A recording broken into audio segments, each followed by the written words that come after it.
So for me, as a teenager, Halloween was like the best time of year.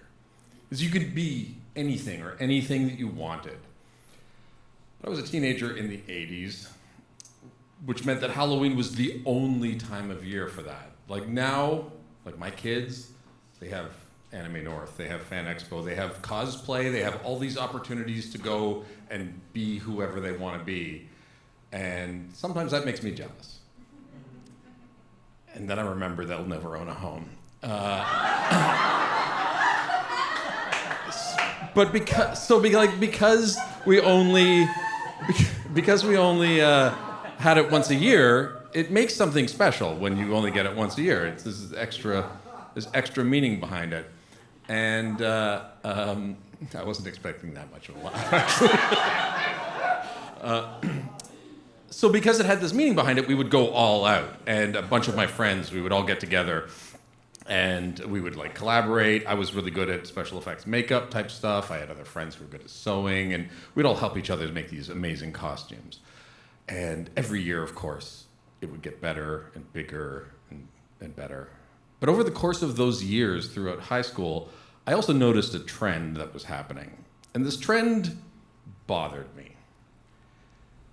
It was like, for any psych majors in the crowd, it was a cognitive dissonance. It's when two parts of your brain are actively in conflict with each other, and you can't quite resolve it. It's a very difficult thing to resolve because you ultimately have to admit you're wrong about something. But I noticed this trend over the years in high school where the women that I knew every year were wearing fewer and fewer clothes. Now, this trend obviously is a cliche that we all know, but I was just noticing it because they were just discovering it, and it bothered me in a weird way because like I put a lot of effort into my costumes. My friends and I, we put a lot of effort into this, and then suddenly Cindy shows up and she's in her underwear and she gets all the attention.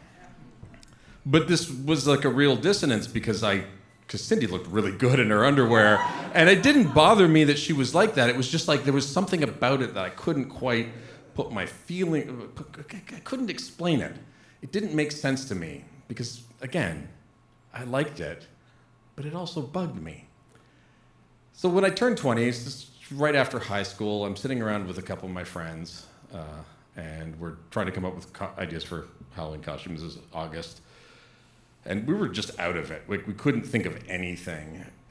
It was kind of weird for us. We're just like, I don't know, just sitting around. And as we're like coming up with no real ideas, I tell them about this weird feeling, this dissonance that I have.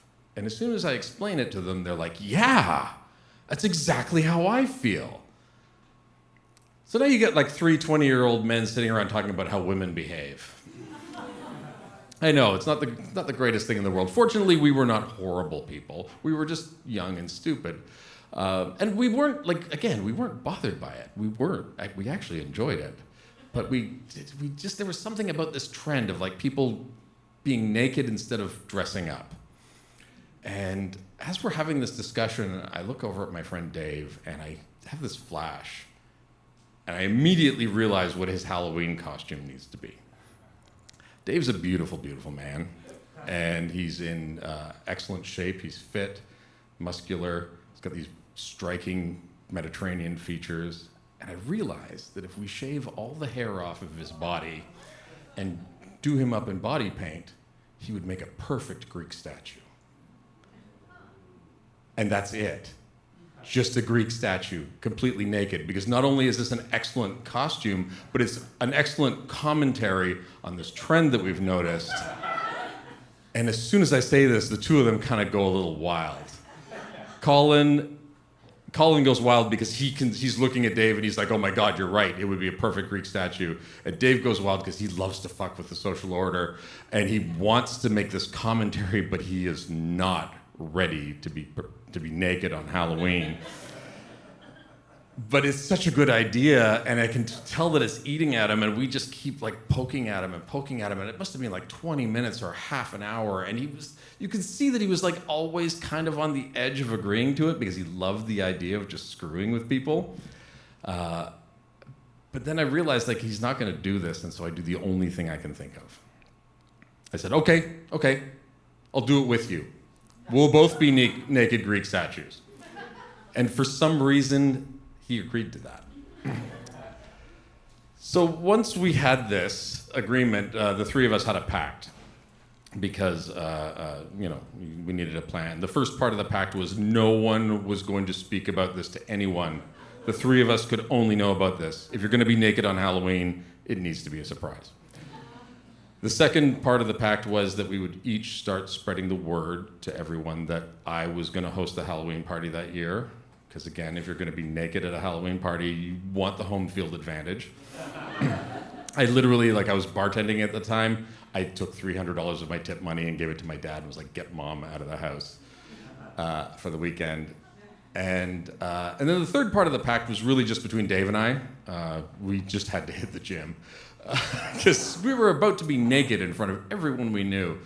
And so we did that. We were, two guys in our 20s, and we went to the gym literally every other day. We would coach each other on, and we'd goad each other. We'd come on, you're doing right, more.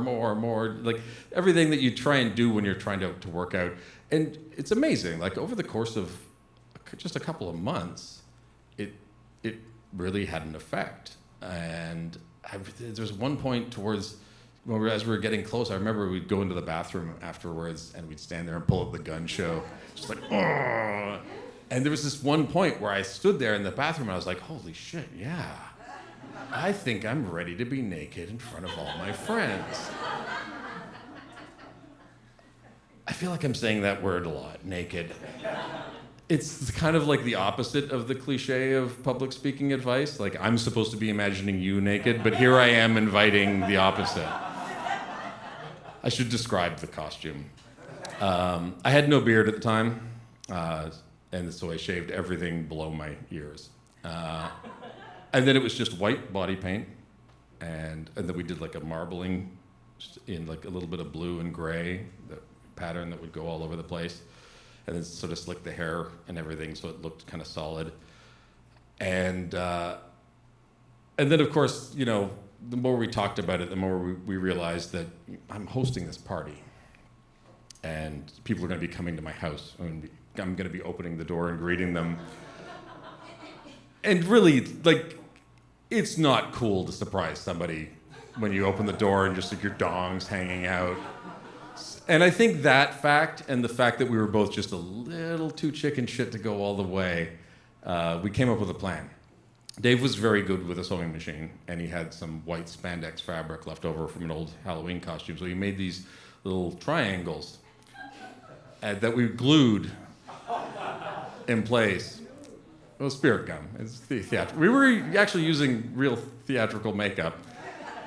But that just sort of made us look like giant Ken doll statues, which just it didn't kind of look right. So he got some green felt, and he made these leaves.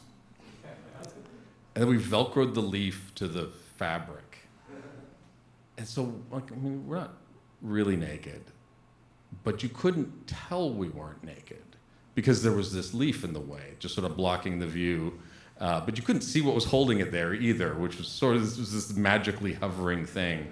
At the beginning of the party, we put on these little white skirts that were sort of slit completely up the side because I don't think we were quite ready for it right off the bat. But of course, everybody could see that we had nothing under these skirts because of the way it was cut. And then eventually we did a reveal when there was enough people there. And yeah, it was a hit. It was a huge, huge hit. Nobody paid attention to Cindy. And it was kind of it was just this kind of weird experience for me because I didn't know what to expect. I'd never done anything like that before in my life. And it was so much fun. It was so much fun because when you're naked at a party, everyone either wants to flirt with you or they don't want to talk to you at all. It's sort of the best situation. And I'm just walking around this party, and I'm having the most amazing time, and it all just sort of suddenly drops on me. And I realize that I need to be less fucking judgmental in my life. That it doesn't matter what other people do. And I realized that I just spent two and a half months in the gym working on this costume so that I wouldn't look bad while I was naked. And if I did that, maybe that's what Cindy did too. And after that, I realized, just stop worrying about shit. Be happy and get naked more often. Thank you very much.